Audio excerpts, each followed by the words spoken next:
Another day, another story. President Donald Trump signed actions on the first day of his second term to pull the United States out of the Paris Agreement, an international climate change treaty in which nearly 200 countries agreed to work together to limit global warming.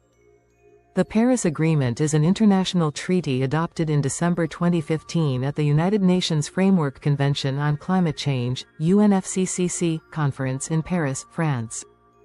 Its main goal is to combat climate change by limiting global warming to well below 2 degrees Celsius, 3.6 degrees Fahrenheit, above pre-industrial levels, while pursuing efforts to limit the temperature increase to 1.5 degrees Celsius, 2.7 degrees Fahrenheit.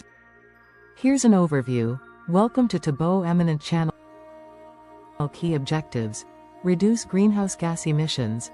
Countries commit to progressively reduce emissions to achieve a net zero world by the second half of the century. Adaptation: help countries adapt to the adverse effects of climate change, such as rising sea levels and extreme weather. Climate finance: developed countries pledge financial resources to support developing nations in their climate mitigation and adaptation efforts. Unique features: nationally determined contributions, NDCs. Each country sets its own goals for reducing emissions, revises them every 5 years, and reports progress. Global cooperation: nearly every nation in the world has signed and ratified the agreement, making it a collective global effort. The U.S. and the Paris Agreement. In 2017, President Donald Trump announced that the U.S. would withdraw from the Paris Agreement, citing concerns about its impact on the American economy and jobs, particularly in fossil fuel industries. The formal withdrawal took effect on November 4, 2020, the day after the 2020 U.S. presidential election. However, President Joe Biden rejoined the agreement shortly after taking office on January 20, 2021, signaling a renewed U.S. commitment to tackling climate change. The Paris Agreement is a cornerstone of international climate efforts, but its success hinges on the commitment and actions of its signatories to meet their goals. The stakes couldn't be higher for the planet and humanity's ability to adapt to the changing climate and the increasing cost of climate-related disasters. The planet crossed a consequential threshold in 2024 to 1.5 degrees Celsius of global warming. That dates back to the day the Paris Agreement was adopted. What is the Paris Agreement? In 2015, more than 190 countries gathered at a United Nations Climate Summit in Paris and approved what became known as the Paris Agreement, or the Paris Climate Accord, to limit global warming to well below 2 degrees Celsius, but preferably to 1.5 degrees. Consensus was split between countries on whether to make the goal 1.5 or 2 degrees. The lower threshold was the one urged by climate scientists, and was ultimately added to the text as an ideal rather than the agreement's formal goal. But since then, climate change has accelerated and the planet is warming at a pace even scientists didn't predict. Evidence has grown in recent years that nature and humanity's ability to adapt to global warming will drop significantly if the planet experiences sustained warming above 1.5 degrees. Although the adoption of the Paris Agreement was a landmark moment and set the world on a path that scientists supported, it didn't get specific about how countries should achieve its goals.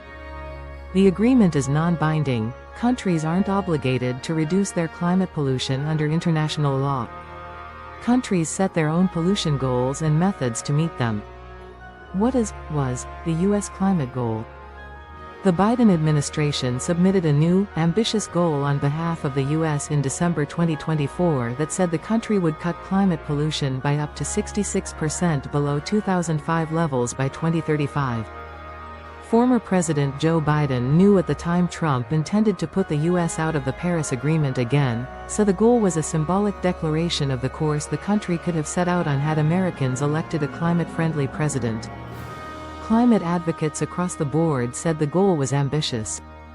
For this new, very ambitious target for 2035, we're not on track, and we are likely to be further off track under a Trump administration, said Kate Larson, who leads Rhodium's international energy and climate research.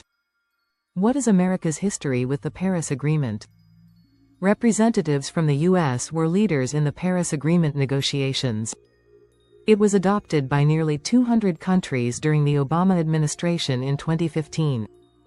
Trump announced his intent to pull the U.S. out of the Paris Agreement in 2017, though it wasn't formalized until November 4, 2020, a day after the presidential election that Biden ultimately won.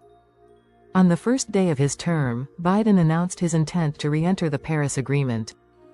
On the first day of Trump's second term in January 2025, Trump ordered the withdrawal from the Paris Agreement again as he sought to increase U.S. production of fossil fuels.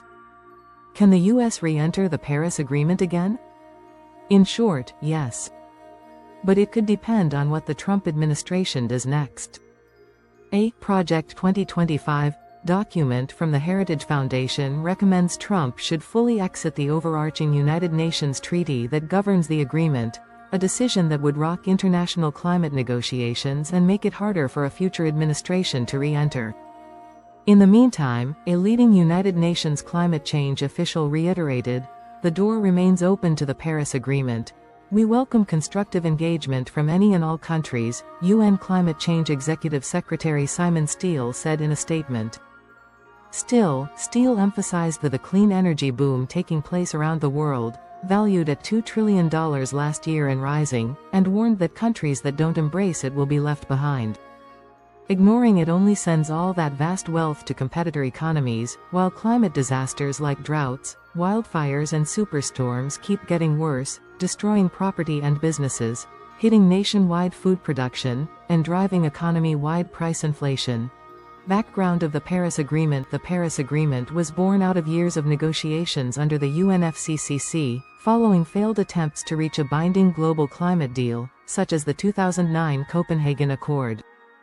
It marked a shift in global climate diplomacy by adopting a bottom-up approach, where countries set their own climate goals rather than having targets imposed from above.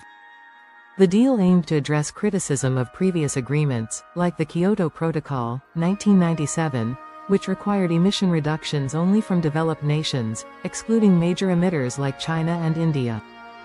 By including all nations and allowing flexibility in goal setting, the Paris Agreement became the most inclusive and ambitious climate accord in history. Trump's withdrawal. Why it happened in June 2017, President Donald Trump declared his intention to withdraw from the Paris Agreement, claiming it was unfair to the United States. He argued that the deal allowed other countries, like China and India, to continue increasing emissions while imposing burdensome regulations on American industries. Trump described it as a bad deal for American workers, particularly in coal, oil, and gas sectors. International reaction to the withdrawal: the decision to pull out was met with widespread criticism both domestically and internationally. World leaders condemned the move. Countries like France, Germany, and China reaffirmed their commitment to the agreement, with then-French President Emmanuel Macron famously urging the world to "make our planet great again." U.S. states and cities step up. Dozens of U.S. governors, mayors, and corporations pledged to uphold the agreement's goals under the banner, "We are still in." Thanks for watching. Request you to subscribe the channel.